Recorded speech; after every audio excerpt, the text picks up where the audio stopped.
Fort ನ ಕಟ್ಟಿರೋದು ನಮ್ಮ ಕನ್ನಡದವರು. ಇಲ್ಲಿರುವ ಜಲಕಂಠೇಶ್ವರ ದೇವಸ್ಥಾನದಲ್ಲಿರುವ ಶಿವಲಿಂಗವನ್ನ ಮೂರ್ತಿ ಭಂಜನ ಮಾಡ್ತಾರೆ. ಬ್ರಿಟಿಷರು ಏನ್ ಅನ್ಕೊಂಡಿದ್ರು ಅಂದ್ರೆ ಈ ಮಂಟಪದಲ್ಲಿರುವ ಒಂದೊಂದು ಕಲ್ಗಳನ್ನ ಡಿಸ್ಮ್ಯಾಂಟಲ್ ಮಾಡಿಬಿಟ್ಟು ಲಂಡನ್ನಿಗೆ ತೆಗೆದುಕೊಂಡು ಹೋಗ್ಬೇಕು ಅಂತ ಅನ್ಕೊಂಡಿದ್ರು. ಈ ಜಲಕಂಠೇಶ್ವರ ಸ್ವಾಮಿ ದೇವಸ್ಥಾನ ತುಂಬಾನೇ ವಿಶಾಲವಾಗಿದೆ. ನಾವು ಬಂದು 1 ಅವರ್ ಆಯ್ತು, ಇನ್ನೂ ಕೂಡ ನಮ್ಗೆ ದೇವಸ್ಥಾನ ಬಿಟ್ಟು ಹೋಗ್ಬೇಕು ಅನ್ಸ್ತಿಲ್ಲ. ಈಗ ನಾವು ಶ್ರೀಪುರಂನ ನಾರಾಯಣಿ ಟೆಂಪಲ್ಗೆ ಬಂದಿದ್ದೀವಿ.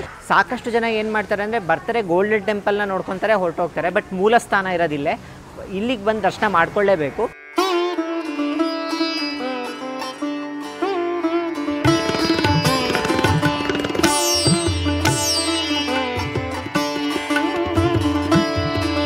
ಹಲೋ, ಎಲ್ರಿಗೂ ನಮಸ್ಕಾರ. ನಾವು ನಿಮ್ಮ ಎಸ್ಕೇಪ್ ಟ್ರಾವೆಲರ್ಸ್.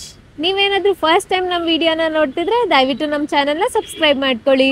ನಮ್ಮ ಹೊಸ ಟ್ರಿಪ್ ಇಲ್ಲಿಂದ ಪ್ರಾರಂಭ ಆಗ್ತಾ ಇದೆ.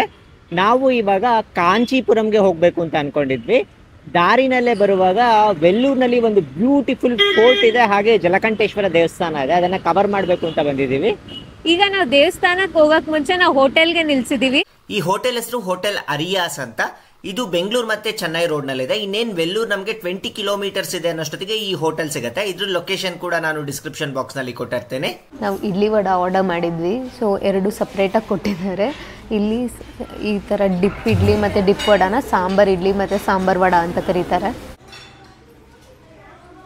ನಾನು ಮಿನಿ ಟಿಫನ್ ತೆಗೆದುಕೊಂಡಿದ್ದೀನಿ. ಅದರಲ್ಲಿ ಏನೇನಿದೆ ಅಂದರೆ ಚಿಕ್ಕದು ನೋಡಿ, ಒಂದು ಕಪ್ನಲ್ಲಿ ಇಡ್ಲಿ ಸಾಂಬಾರ್ ಇದೆ, ಆಮೇಲೆ ಪೊಂಗಲ್ ಇದೆ, ಒಂದು ವಡ ಇದೆ, ಚಟ್ನಿ ಇದೆ, 2 ಥರ ಚಟ್ನಿ ಇದೆ, ರೆಡ್ ಚಟ್ನಿ, ಗ್ರೀನ್ ಚಟ್ನಿ ಇದೆ, ಆಮೇಲೆ ಒಂದು ಥರದ ಸ್ವೀಟ್ ಇದೆ ಅಷ್ಟೆ. ನಾನು ಫಸ್ಟು ಟ್ರೈ ಮಾಡೋದೇ ಎಲ್ಲೋದ್ರೂ ಪೊಂಗಲ್ ಟ್ರೈ ಮಾಡ್ತೀನಿ, ಯಾಕಂದರೆ they are masters in that. ತುಂಬಾ ಸೂಪರಾಗಿದೆ ಪೊಂಗಲ್ ಮಾತ್ರ. ಅದು ಹೇಗೆ ಕನ್ಸಿಸ್ಟೆನ್ಸಿ ಮಾಡ್ತಿರೋ, ಅದು ಯಾವ ಥರ ಟೇಸ್ಟ್ ಬರುತ್ತೋ ಗೊತ್ತಿಲ್ಲ, ತುಪ್ಪ ಚೆನ್ನಾಗಿ ಹಾಕ್ತಾರೆ ಅನ್ಸುತ್ತೆ. ಟೇಸ್ಟ್ ಮಾತ್ರ ತುಂಬ ಚೆನ್ನಾಗಿದೆ. ಇಡ್ಲಿ ಮತ್ತು ವಡ ಎಲ್ಲ ಅದು ನಾರ್ಮಲ್ ಟೇಸ್ಟ್ ಇದೆ, ಬಟ್ ಪೊಂಗಲ್ ಮಾತ್ರ ನೆಕ್ಸ್ಟ್ ಲೆವೆಲಲ್ಲಿದೆ, ತುಂಬ ಚೆನ್ನಾಗಿದೆ. ಇಷ್ಟೆಲ್ಲ ಮಿನಿ ಟಿಫನ್ನಲ್ಲಿ ಒಂದು ಪೂರಿ ಮತ್ತು ಒಂದು ದೊಡ್ಡ ದೋಸೆ ಬೇರೆ ಕೊಟ್ಟಿದ್ದಾರೆ ನೋಡಿ. ಪೂರಿ ದೋಸೆ, ಅದಕ್ಕೆ ಸಾಗು ಕಾಂಬಿನೇಷನ್ ಇದೆ, ಚಟ್ನಿ ಇನ್ನೇ ನಾರ್ಮಲ್ ಆಗಿ ದೋಸೆಗಿದೆ, ಅದ್ರ ಜೊತೆಗೆ ಒಂದು ಮಿನಿ ಕಾಫಿ ಕೂಡ ಇರುತ್ತೆ. ಈಗ ಬೆಳಗ್ಗೆ 8:30 ಆಗಿದೆ. ಹೊಟ್ಟೆ ತುಂಬ ತಿಂಡಿ ತಿನ್ಕೊಂಡ್ಬಿಟ್ಟು ನಾವು ಈಗ ಕೋಟೆನ ನೋಡೋದಕ್ಕೆ ಬರ್ತಾ ಇದೀವಿ. ಇದು ಪ್ರೈಮ್ ಲೊಕೇಶನ್ ಇದೆ ವೆಲ್ಲೂರ್ನಲ್ಲಿ. ನಾವು ಕಾರ್ನಲ್ಲಿ 3 ಜನ ಬಂದಿರೋದು. ಈ ವೆಲ್ಲೂರ್ ಸಿಟಿ ಒಂದು ಡಿಸ್ಟ್ರಿಕ್ಟ್ ಹೆಡ್ ಕ್ವಾರ್ಟರ್ಸ್ ಆಗಿದೆ. ಇದು ಪಾಲಾರ್ ನದಿಯ ದಂಡೆ ಮೇಲಿದೆ.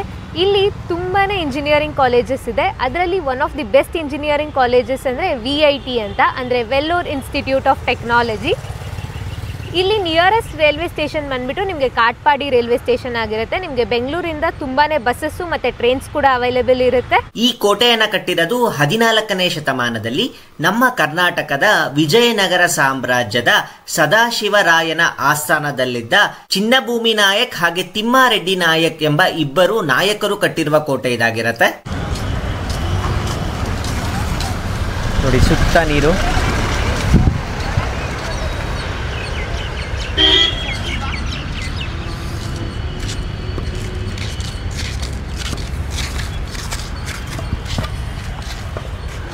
ಎರಡೂ ಕಡೆನೂ ನೀರು.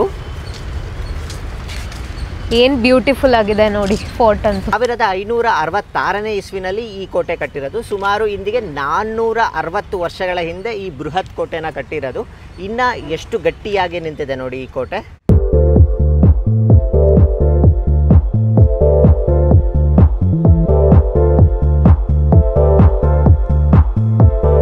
ನೋಡಿ, ಆ್ಯಕ್ಚುಲಿ ಇಲ್ಲಿ ಇದು ಫೋರ್ಟ್ ಇರೋದು. ಈ ಕಡೆಯಿಂದ ನಾವು ಇಲ್ಲಿಂದ ಫೋರ್ಟಿಗೆ ಬರಬೇಕು ಅಂದರೆ ಈ ನೀರನ್ನು ದಾಟ್ಕೊಂಡು ಬರಬೇಕಾಗತ್ತೆ. ಇದು ನೀರು ತುಂಬಾ ಆಳ ಇರುತ್ತೆ, ಅಷ್ಟು ಈಸಿ ಅಲ್ಲ ಇಲ್ಲಿಂದ ಇಲ್ಲಿಗೆ ದಾಟೋದಕ್ಕೆ. ಹಾಗೆ ಈ ನೀರಿನಲ್ಲಿ ಮುಂಚೆ ಮೊಸಳೆಗಳು ಕೂಡ ಇರ್ತಿತ್ತಂತೆ, ಹಾಗಾಗಿ ದಾಟೋದು ತುಂಬಾ ಕಷ್ಟ ಅಂತ ಹೇಳ್ಬೋದು, ಅಥವಾ ಅಸಾಧ್ಯ ಅಂತಲೇ ಹೇಳ್ಬೋದು. ಈ ಫೋರ್ಟಿಗೆ ಆಲ್ಮೋಸ್ಟ್ ಎಲ್ಲ ಕಡೆನೂ ಈ ಥರ ನೀರಿದೆ. ಈ ಫೋರ್ಟ್ ತುಂಬ 4 ಸುತ್ತನೂ ನೀರಿದೆ. ಇದೊಂದೇ ದಾರಿ ಇರೋದು. ಇನ್ ಕೇಸ್ ಏನಾದರೂ ಶತ್ರುಗಳ ಅಟ್ಯಾಕ್ ಆಯಿತು ಅಂದರೆ ಈ ದಾರಿ ಒಂದು ಕ್ಲೋಸ್ ಮಾಡಿಬಿಟ್ರೆ ಇಡೀ ಫೋರ್ಟ್ ಅಬಾಧಿತವಾಗಿರುತ್ತೆ. ಈ ಒಳಗಡೆ ಬಂದು ಜಲಕಂಠೇಶ್ವರ ದೇವಸ್ಥಾನ ಅಂತ ಇದೆ. ತುಂಬಾ ಅದ್ಭುತವಾದ ದೇವಸ್ಥಾನ. ಈ ಜಲಕಂಠೇಶ್ವರ ದೇವಸ್ಥಾನ ವಿಜಯನಗರ ಸಾಮ್ರಾಜ್ಯದಲ್ಲಿ ಕಟ್ಟಿದ್ದು. ಅದಾದ ನಂತರ ಬಿಜಾಪುರ ಸುಲ್ತಾನರ ಆಡಳಿತ ಬರುತ್ತೆ. ಅದಾದ ನಂತರ ಮರಾಠರ ಆಡಳಿತ ಬರುತ್ತೆ. ಅಲ್ಲಿ ತನಕ ಈ ಫೋರ್ಟ್ಗೆ ಏನೂ ಪ್ರಾಬ್ಲಮ್ ಆಗೋದಿಲ್ಲ. ಅದಾದ ನಂತರ ಶಾಂತಿ ಪ್ರಿಯರಾದ ಮೊಘಲರು ಈ ಕೋಟೆನ ಆಕ್ರಮಿಸ್ಕೊಳ್ತಾರೆ. ನಿಮಗೆ ತಿಳಿದಿರುವ ಹಾಗೆ ಮೊಘಲರು ತುಂಬ ಶಾಂತಿ ಪ್ರಿಯರು. ಸಾಕಷ್ಟು ಜನ ರಾಜಕೀಯ ವ್ಯಕ್ತಿಗಳು ಹೇಳ್ತಿರ್ತಾರೆ ಅವರು ತುಂಬ ಸಹಿಷ್ಣುಗಳು ಅಂತ. ಅವರು ಎಷ್ಟು ಸಹಿಷ್ಣುತೆ ಇತ್ತು ಅಂದರೆ ಇಲ್ಲಿರುವ ಜಲಕಂಠೇಶ್ವರ ದೇವಸ್ಥಾನದಲ್ಲಿರುವ ಶಿವಲಿಂಗವನ್ನು ಮೂರ್ತಿ ಭಂಜನ ಮಾಡ್ತಾರೆ. ಮೊಘಲರ ಆಡಳಿತದಲ್ಲಿ ಆರ್ಕಾಟ್ನ ನವಾಬನಿಗೆ ಈ ಕೋಟೆಯ ಉಸ್ತುವಾರಿಯನ್ನು ವಹಿಸಲಾಗಿರುತ್ತೆ. ಇಲ್ಲಿ ಒಂದು ವಿಶೇಷವಾದ ನಾಗಲಾಂಬಿಕಾ ದೇವಸ್ಥಾನ ಇರುತ್ತೆ ಕೋಟೆ ಒಳಗೆ. ಅದನ್ನ ಪೂರ್ತಿ ಧ್ವಂಸಗೊಳಿಸಿ ಅದರ ಅವಶೇಷಗಳಲ್ಲೇ ಒಂದು ಮಸೀದಿಯನ್ನ ಕಟ್ಟಿರ್ತಾನೆ. ಈಗಲೂ ಕೂಡ ಆ ಮಸೀದಿಯನ್ನ ನೀವು ನೋಡ್ಬೋದು. ಈಗ ನಾವು ಜಲಕಂಠೇಶ್ವರ ದೇವಸ್ಥಾನದ ಹತ್ರ ಬಂದಿದ್ದೀವಿ.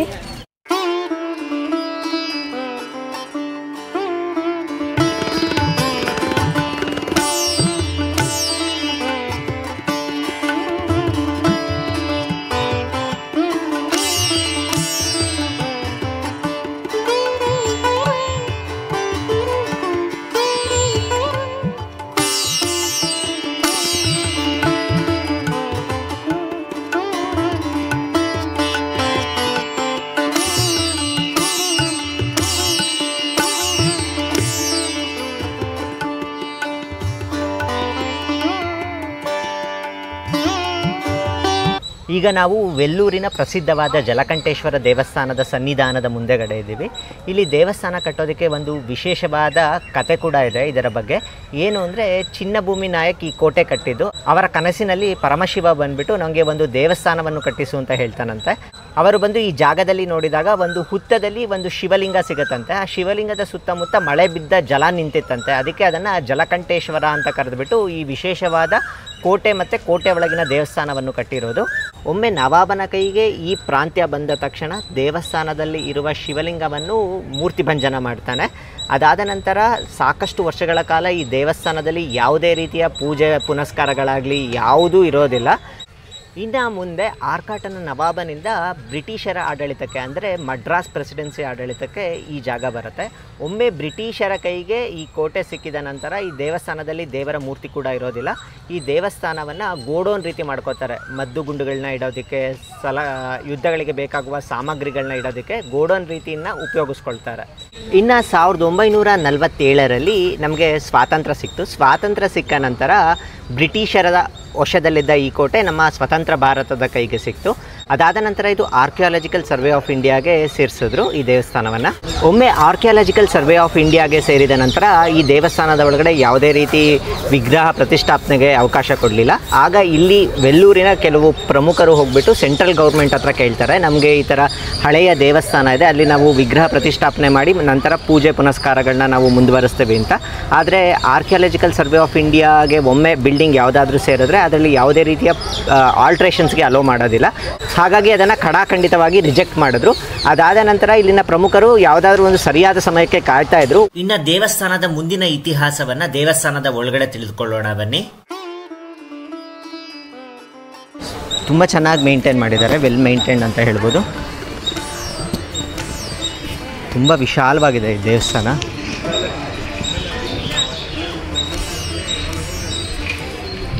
ಎರಡು ರಾಜಗೋಪುರಗಳಿದೆ ನೋಡಿ, ಎಷ್ಟು ದೊಡ್ಡ ದೊಡ್ಡ ಬಾಗಿಲುಗಳಿದೆ.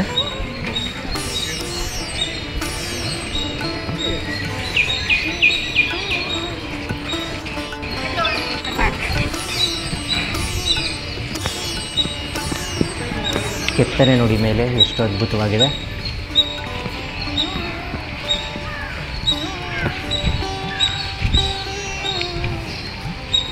ಮುಂದೆ ಇನ್ನೂ ಒಂದು ರಾಜಗೋಪುರ ಬರುತ್ತೆ, ಎರಡು ರಾಜಗೋಪುರಗಳಿದೆ. ಹಾಗೆ ಇಲ್ಲಿ ಒಂದು ವಿಶೇಷವಾದ ಮಂಟಪ ಕೂಡ ಇದೆ.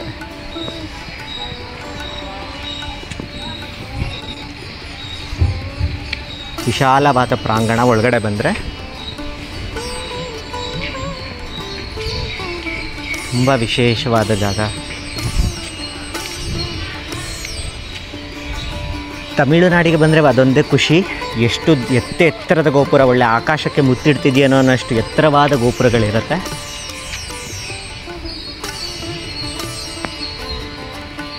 ನವಾಬನಿಂದ ಬ್ರಿಟಿಷರ ಆಡಳಿತಕ್ಕೆ ಬಂದಾಗ ನಿಮಗೆ ಇಲ್ಲಿ ಒಂದು ಮಂಟಪ ಕಾಣ್ತಿದೆ ನೋಡಿ. ಇದು ತುಂಬ ಸುಂದರವಾದ ಮಂಟಪ.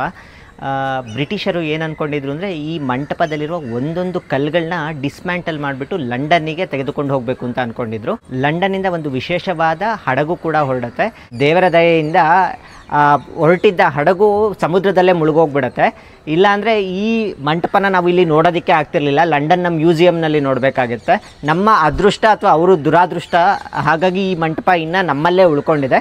ತುಂಬಾ ವಿಶೇಷವಾದ ಕೆತ್ತನೆ ಇದೆ, ಬನ್ನಿ ಹತ್ತಿರದಿಂದ ನಿಮಗೆ ತೋರಿಸ್ತೀನಿ. ಒಂದೊಂದು ಕೆತ್ತನೆ ಕೂಡ ತುಂಬಾ ಅದ್ಭುತವಾಗಿರುತ್ತೆ.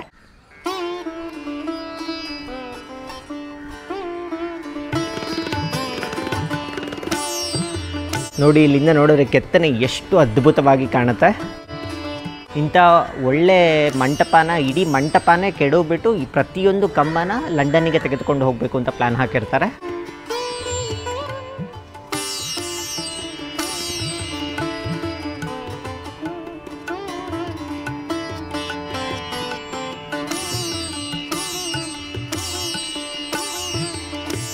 ಮಂಟಪದ ಒಳಗಡೆ ಹೋಗ್ತಾ ಇದ್ದೀನಿ.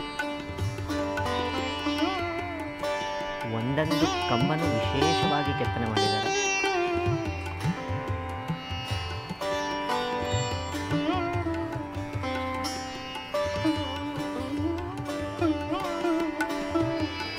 ಚತುರ್ಮುಖ ಬ್ರಹ್ಮ, ಸರಸ್ವತಿ,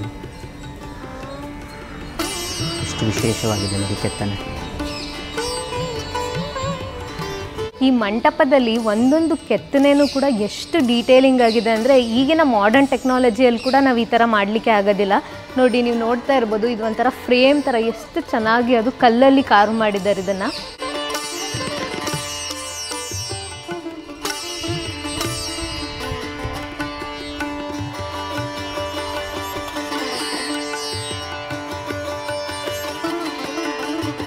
ಸ್ವಾತಂತ್ರ್ಯ ನಂತರ ಈ ದೇವಸ್ಥಾನದಲ್ಲಿ ಒಂದು ಶಿವಲಿಂಗದ ಪ್ರತಿಷ್ಠಾಪನೆ ಆಗುತ್ತೆ. ಅದು ಯಾವುದೇ ಥ್ರಿಲ್ಲರ್ ಫಿಲಮ್ಗಿಂತನೂ ಕಡಿಮೆ ಇರಲ್ಲ, ಅಷ್ಟು ವಿಶೇಷವಾದ ಸ್ಟೋರಿ ಇದೆ. ನಾನು ನಿಮಗೆ ಮುಂದೆ ದೇವಸ್ಥಾನದ ಒಳಗಡೆ ಹೋದ್ಮೇಲೆ ಹೇಳ್ತೀನಿ. ದೇವಸ್ಥಾನದಲ್ಲಿ 2 ವಿಶೇಷವಾದ ವಿನಾಯಕನ ಆಲಯ ಇದೆ, ಹಾಗೆ ನವಗ್ರಹಗಳ ದೇವಸ್ಥಾನ ಇದೆ. ಅದೇ ರೀತಿ ನಮಗೆ ಅಖಿಲಾಂಡೇಶ್ವರಿ ದೇವಸ್ಥಾನ ಇದೆ, ಹಾಗೆ ಸುಬ್ರಹ್ಮಣ್ಯನ ದೇವಸ್ಥಾನ ಇದೆ. ಸಾಕಷ್ಟು ಉಪಾಲಯಗಳಿದೆ. ನೀವು ಹೆಜ್ಜೆ ಹೆಜ್ಜೆಗೂ ಇದ್ರ ಒಳಗಡೆ ಆಲಯ ಸಿಗ್ತಾನೆ ಇರುತ್ತೆ ನಿಮಗೆ.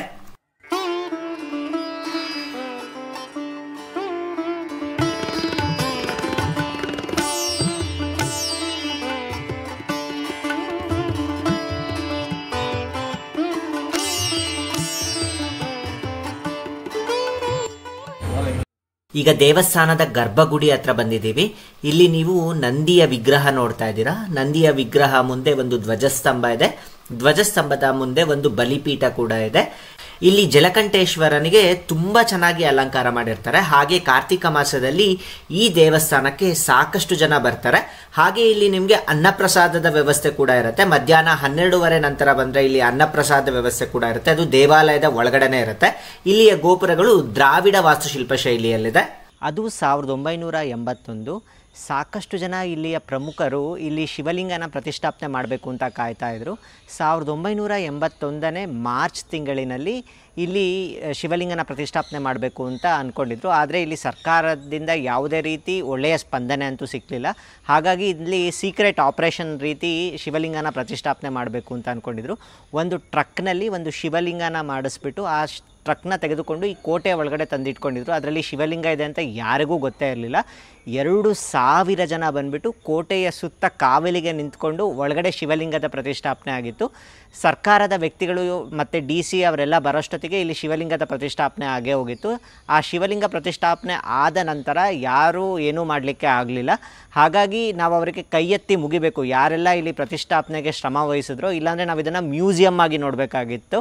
ಸದ್ಯ ಆ ಘೋರ ಪರಿಸ್ಥಿತಿ ಬರಲಿಲ್ಲ. ಯಾಕೆಂದರೆ ದೇವರ ಪ್ರತಿಷ್ಠಾಪನೆ ಆದ ನಂತರ ಇಲ್ಲಿ ಎಂದಿನಂತೆ ಪೂಜಾ ಪುನಸ್ಕಾರಗಳು ಸ್ಟಾರ್ಟ್ ಆಯಿತು.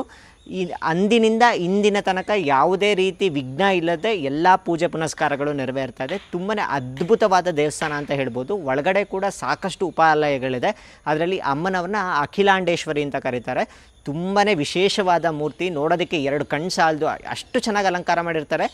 ದೇವ್ರ ಮಾತ್ರ ಇಷ್ಟಿರೋದು, ಬಟ್ ಅದಕ್ಕೆ ಸೀರೆ ಉಡ್ಸಿರೋದು ಹಾಗೆ ಅದು ಆಭರಣಗಳನ್ನ ಹಾಕಿರೋದು ತುಂಬಾ ಅದ್ಭುತವಾಗಿರುತ್ತೆ. 2 ಕಣ್ಣು ಸಾಲದು, ಅಷ್ಟು ಚೆನ್ನಾಗಿ ಅಲಂಕಾರ ಮಾಡಿರ್ತಾರೆ.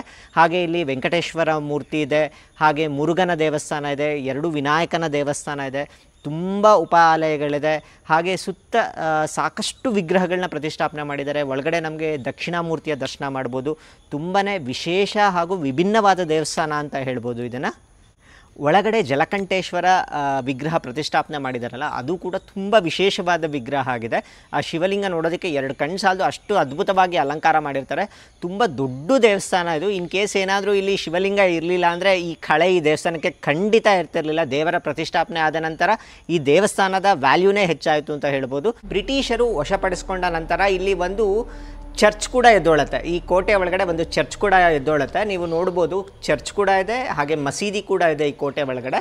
ಹಾಗೆ ಅವರು ಈ ಕೋಟೆನ ನೋಡಿಬಿಟ್ಟು ತುಂಬ ಬಂದೋಬಸ್ತಾಗಿದೆ, ಇಲ್ಲಿಂದ ತಪ್ಪಿಸ್ಕೊಳ್ಳೋಕ್ಕೆ ಯಾರ ಕೈಲೂ ಸಾಧ್ಯ ಇಲ್ಲ ಅಂದ್ಬಿಟ್ಟು ಒಂದು ಕಾರಾಗೃಹ ಕೂಡ ನಿರ್ಮಾಣ ಮಾಡ್ತಾರೆ.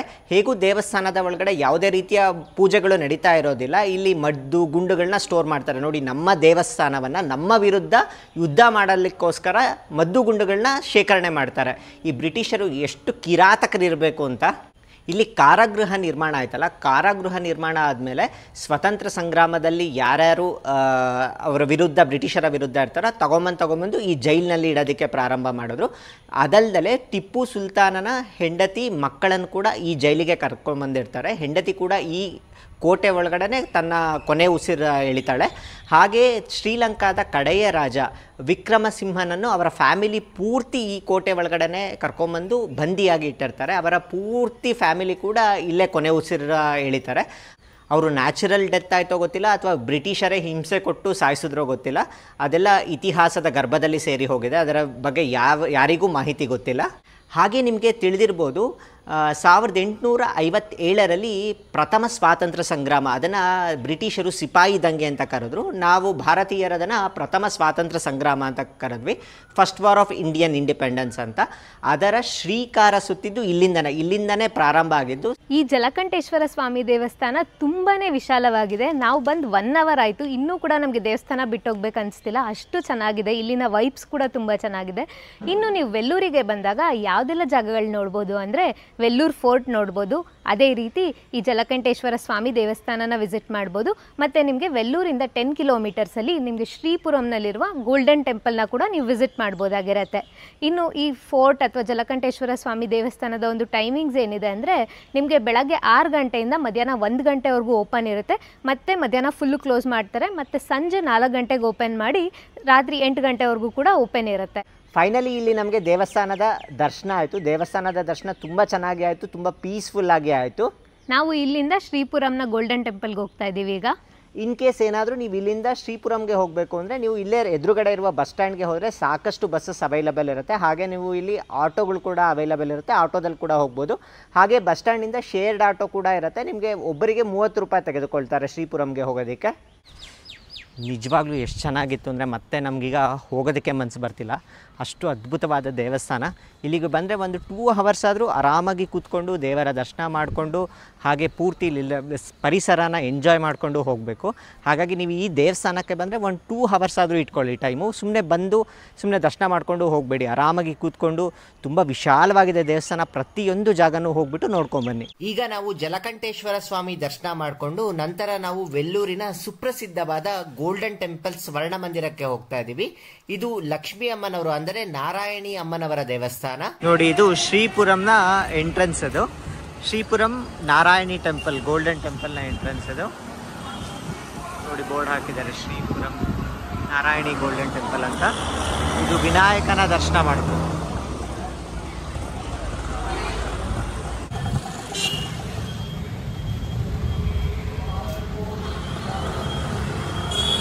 ಈಗ ನಾವು ಶ್ರೀಪುರಂನ ನಾರಾಯಣಿ ಟೆಂಪಲಿಗೆ ಬಂದಿದ್ದೀವಿ. ನಾರಾಯಣಿ ಟೆಂಪಲ್ ಅಂದರೆ ಮಹಾಲಕ್ಷ್ಮಿ ಟೆಂಪಲ್. ಒಳಗಡೆ ಗೋಲ್ಡನ್ ಟೆಂಪಲ್ ಇದೆ, ಆದರೆ ನಮಗೆ ಫೋನ್ ಅಲೋ ಮಾಡೋದಿಲ್ಲ ಈ ದೇವಸ್ಥಾನದ ಒಳಗಡೆ. ಎಷ್ಟು ಚಿತ್ರೀಕರಣ ಆಗುತ್ತೋ, ಎಷ್ಟು ಸಾಧ್ಯ ಆಗುತ್ತೋ ಅಷ್ಟು ಮಾಹಿತಿ ಕೊಡ್ತೀವಿ. ಮಿಕ್ಕಿದ್ದನ್ನು ನಿಮಗೆ ಫೋಟೋಸ್ ಮೂಲಕ ಒಳಗಡೆ ದೇವಸ್ಥಾನದಲ್ಲಿ ಹೇಗಿದೆ ಅಂತ ನಿಮಗೆ ತೋರಿಸ್ತೀವಿ. ತುಂಬ ದೊಡ್ಡ ದೇವಸ್ಥಾನ, ಸ್ಟಾರ್ ಶೇಪ್ನಲ್ಲಿ ನೀವು ನಡಿಬೇಕಾಗತ್ತೆ, ಸಾಕಷ್ಟು ನಡಿಬೇಕಾಗಿರುತ್ತೆ. ಇಲ್ಲಿ ಒಂದು 2 to 3 hours ಆಗುತ್ತೆ. ಒಳಗಡೆ ನಿಮಗೆ ಕಂಪಾರ್ಟ್ಮೆಂಟ್ಸ್ ಮೂಲಕ ಬಿಡ್ತಾರೆ. ತಿರುಮಲದಲ್ಲಿ ಹೇಗಿದೆಯೋ ಕಂಪಾರ್ಟ್ಮೆಂಟ್ಸ್, ಅದೇ ರೀತಿ ಇಲ್ಲೂ ಕಂಪಾರ್ಟ್ಮೆಂಟ್ಸ್ ಇರುತ್ತೆ. ಅದಾದ ನಂತರ ನೀವು ಒಳಗಡೆ ಹೋಗಿ ಸ್ಟಾರ್ ಶೇಪ್ನಲ್ಲಿ ನಡ್ಕೊಂಡು ಹೋಗಿ, ಅದಾದ ನಂತರ ನೀವು ದೇವಸ್ಥಾನದ ಹತ್ತಿರ ಹೋಗ್ತೀರಾ. ಅಲ್ಲಿ ನೀವು ಗೋಲ್ಡನ್ ಟೆಂಪಲ್ ಇರುತ್ತೆ, ಆ ಗೋಲ್ಡನ್ ಟೆಂಪಲ್ನ ನೋಡಿಕೊಂಡು ಒಳಗಡೆ ದೇವರನ್ನ ನೋಡಿಕೊಂಡು ನೀವು ರಿಟರ್ನ್ ಬರಬೇಕಾಗತ್ತೆ. ಸುಮಾರು ಒಂದು 2-2.5 ಕಿಲೋಮೀಟ್ರ್ ಒಳಗಡೆ ನಡೆದಾಡಬೇಕಾಗತ್ತೆ. ಇದು ಮೇಯ್ನ್ ಎಂಟ್ರೆನ್ಸು. ಬಟ್ ನಮಗೆ ಬೇರೆ ಭಕ್ತರನ್ನೆಲ್ಲ ಎಂಟ್ರೆನ್ಸ್ ಇರೋದು ಮುಂದೆಗಡೆ ಇರುತ್ತೆ. ಬನ್ನಿ ಅಲ್ಲಿ ಹೋಗಿ ನಿಮಗೆ ತೋರಿಸ್ತೀನಿ. ಹಾಗೆ ಇಲ್ಲಿ ಮೂಲ ನಾರಾಯಣಿ ಅಮ್ಮನವರ ದೇವಸ್ಥಾನ ಇದೆ. ಗೋಲ್ಡನ್ ಟೆಂಪಲ್ ಕಟ್ಟೋಕ್ಕಿಂತ ಮುಂಚೆ ಅದರ ಎದುರುಗಡೆ ಈಗ ಆರ್ಚ್ ಕಾಣ್ತಿದೆ ನೋಡಿ, ಇಲ್ಲಿ ಮೂಲ ನಾರಾಯಣಿ ಅಮ್ಮನವರ ದೇವಸ್ಥಾನ ಇದೆ. ಬನ್ನಿ ಅಲ್ಲಿಗೂ ಹೋಗೋಣ ಅಂತ. ನಾವು ದೇವಸ್ಥಾನದ ಮೇನ್ ಎಂಟ್ರೆನ್ಸ್ ಹತ್ರ ಬಂದಿದ್ದೀವಿ. ಇಲ್ಲಿಂದ ನಾವು ದರ್ಶನಕ್ಕೆ ಹೋಗಬೇಕಾಗಿರುತ್ತೆ. ಇಲ್ಲಿ ನಿಮಗೆ ನಿಮ್ಮ ಮೊಬೈಲು ಲಗೇಜ್ ಎಲ್ಲನೂ ಡೆಪಾಸಿಟ್ ಮಾಡಬೇಕು. ಅದೇ ರೀತಿ ನೀವು ನಿಮ್ಗೆ ಏನಾದರೂ 100 ರೂಪೀಸ್ ಅಥವಾ 300 ರೂಪೀಸ್ ಟಿಕೆಟ್ ಬೇಕು ಅಂದರೆ ನೀವು ಇಲ್ಲೇ ದರ್ಶನದ ಟಿಕೆಟ್ಸ್ನ ತೊಗೋಬೇಕಾಗತ್ತೆ.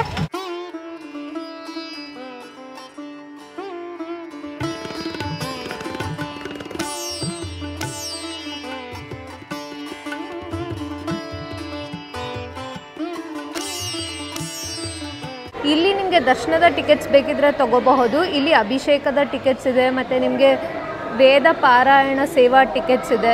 ಸೊ ಅದಾದರೆ ನಿಮಗೆ 300 ರೂಪೀಸ್ ಆಗಿರುತ್ತೆ. ವೇದ ಪಾರಾಯಣ ಸೇವಾ ಟಿಕೆಟ್ 300 ರೂಪೀಸ್ ಆಗಿರುತ್ತೆ.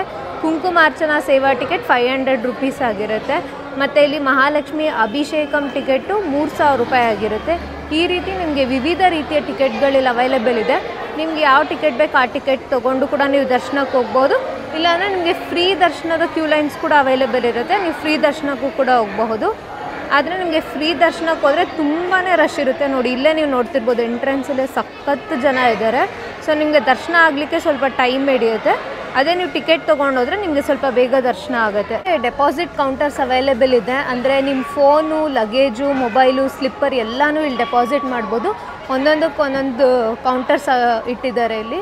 ನೋಡಿ, ಫಸ್ಟಿಗೆ ಚಪ್ಪಲ್ ಸ್ಟ್ಯಾಂಡ್ ಇದೆ. ಸೊ ನಿಮ್ಮ ಸ್ಲಿಪ್ಪರ್ಸ್ನ ಇಲ್ಲಿ ಡೆಪಾಸಿಟ್ ಮಾಡ್ಬೋದು. ಮತ್ತು ಅದ್ರ ಡೆಲಿವರಿ ಕೌಂಟರ್ ಕೂಡ ಇಲ್ಲೇ ಪಕ್ಕದಲ್ಲೇ ಇದೆ ನಿಮಗೆ. ನೆಕ್ಸ್ಟ್ ನಮಗೆ ಲಗೇಜ್ ಮತ್ತು ಫೋನ್ ಡೆಪಾಸಿಟ್ ಕೌಂಟರ್ ಅವೈಲೇಬಲ್ ಇದೆ. ಇಲ್ಲಿ ಬಿಸಿಲು ತುಂಬಾ ಇದೆ. ನಿಮಗೆ ರಿಫ್ರೆಶ್ಮೆಂಟ್ಸ್ ಬೇಕಂದರೆ ಇಲ್ಲೇ ಸಿಗುತ್ತೆ. ಇಲ್ಲಿ ಜ್ಯೂಸ್ ಶಾಪ್ಸು, ಸ್ನ್ಯಾಕ್ಸ್ ಶಾಪ್ ಎಲ್ಲನೂ ಅವೈಲೇಬಲ್ ಇದೆ ಇಲ್ಲಿ. ಇಲ್ಲಿ ನೋಡಿ, ಚೂರು ಮುಂದೆ ಬಂದರೆ ನಮಗೆ ಮೊಬೈಲ್ ಮತ್ತು ಲಗೇಜ್ ಡೆಪಾಸಿಟ್ ಕೌಂಟರ್ಸ್ ಇಲ್ಲಿದೆ. ಆದರೂ 300 ರೂಪೀಸ್ ದರ್ಶನದ ಟಿಕೆಟ್ ತೊಗೊಂಡ್ರೆ ನೀವು ಇಲ್ಲಿಂದ ದರ್ಶನಕ್ಕೆ ಹೋಗಬೇಕು. ಇಲ್ಲಿ ಹಾಕಿದ್ದಾರೆ ಸೇವಾ 300 ರೂಪೀಸ್ ಅಂತ. ದರ್ಶನ್ ಟೈಮಿಂಗ್ಸ್ ಮಾರ್ನಿಂಗ್ 8ಇಂದ ರಾತ್ರಿ 8 ಗಂಟೆವರೆಗೂ ಕೂಡ ಅವೈಲೇಬಲ್ ಇರುತ್ತೆ. ಒಳಗಡೆ ಯಾವುದೇ ರೀತಿಯ ಸೆಲ್ ಫೋನ್ ಅಥವಾ ಎಲೆಕ್ಟ್ರಾನಿಕ್ ಐಟಮ್ಸ್ನ ಬಿಡೋದಿಲ್ಲ. ನೋಡಿ, ಮಹಾಲಕ್ಷ್ಮಿ ಅಮ್ಮನವ್ರು ನೀವು ನೋಡ್ಬೋದು. ಇಲ್ಲಿ ತನಕ ನಮಗೆ ಮೊಬೈಲ್ ಲಾಸ್ಟ್ ಅಲೋ ಇರುತ್ತೆ. ಒಳಗಡೆ ಹೋದಾಗ ನಮಗೆ ಇನ್ನು ಮೊಬೈಲ್ ಅಲೋ ಮಾಡೋದಿಲ್ಲ. ಇದೇ ಲಾಸ್ಟ್ ಪಾಯಿಂಟ್ ನಮಗೆ ಮೊಬೈಲ್ ಅಲೋ ಮಾಡೋದು. ಈ ವೆಲ್ಲೂರಿನ ಮಹಾಲಕ್ಷ್ಮಿ ದೇವಸ್ಥಾನ ಬರೋಬ್ಬರಿ 1500 kg ಚಿನ್ನದಿಂದ ಮಾಡಲಾಗಿದೆ. ನೋಡಿ ಎಷ್ಟು ಅದ್ಭುತವಾಗಿದೆ ದೇವಸ್ಥಾನ ಅಂತ. ಈ ದೇವಸ್ಥಾನ ನಿರ್ಮಾಣ ಆಗಿರೋದು 2007ನೇ ಇಸ್ವಿನಲ್ಲಿ. ಸತತ 6 ವರ್ಷಗಳ ಕಾಲ 600 ಮಂದಿ ಕುಶಲಕರ್ಮಿಗಳಿಂದ ನಿರ್ಮಾಣ ಆಗಿರೋ ದೇವಸ್ಥಾನ. ತುಂಬಾ ವಿಶೇಷ ಹಾಗೂ ವಿಶಾಲವಾದ ದೇವಸ್ಥಾನ. ದೇವಸ್ಥಾನದ ಸುತ್ತ ಈ ತರ ನೀರಿರುತ್ತೆ. ರಾತ್ರಿ ಹೊತ್ತು ರಿಫ್ಲೆಕ್ಷನ್ಗೆ 2 ಕಣ್ಣು ಸಾಲದು, ಸ್ವರ್ಗವೇ ಧರೆಗಿಳಿದಿದೆ ಅನ್ನೋ ರೀತಿನಲ್ಲಿ ಕಾಣುತ್ತೆ.